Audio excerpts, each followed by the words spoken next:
સુરતના પાંડેસરા વિસ્તારમાં સતત બીજા દિવસે મકાનની ગેલેરીનો ભાગ ધરાશયી થતા પાર્ક કરેલ વાહનોને નુકસાન થયું હતું, જ્યારે ફાયર બ્રિગેડે ઘરમાં ફસાયેલા લોકોને સુરક્ષિત બહાર કાઢ્યા હતા.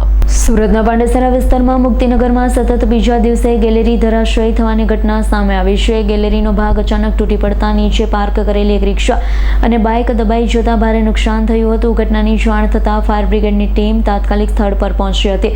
ઘરમાં ફસાયેલા લોકોને સલામત રીતે બહાર કાઢ્યા. સદનસીબે કોઈ જાનહાનિ થઈ નથી.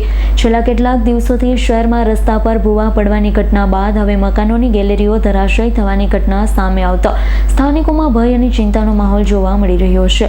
જી સાહેબ, કઈ રીતના તમને સૂચના મળી અને અત્યારે સ્થળ પર આવ્યો?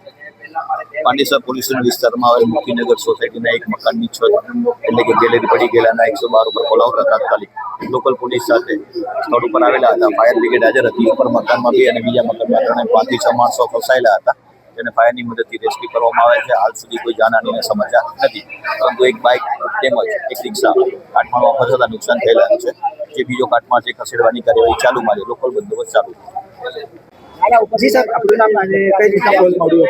मैं सब ऑफिसर नॉटम के खलास उजना फायर स्टेशन હું પાંડેસરા વિસ્તારમાં ચેકિંગમાં આવેલો હતો ત્યારે ફાયર કંટ્રોલ રૂમ દ્વારા કોલ મળ્યો હતો ને હું બુલેટ લઈને તરત જ ઘટના સ્થળે સૌથી પહેલા આવી ગયો હતો ને નીચે જોયું તો એક 2 વ્હીલર તેમજ એક રિક્ષા દબાયેલી હતી ને પહેલાં મારે 2 માણસો ફસાયેલા હતા.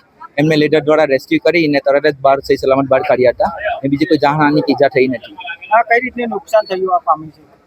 એ પહેલા માની ગેલેરી તૂટી ગઈ હતી ને 2 માણસ ઉપર ફસાઈ ગયા હતા. બરોબર, એમને બહાર નીકળવાની જગ્યા નહીં હતી એટલે અમે લીડર દ્વારા એમને બહાર કાઢ્યા હતા.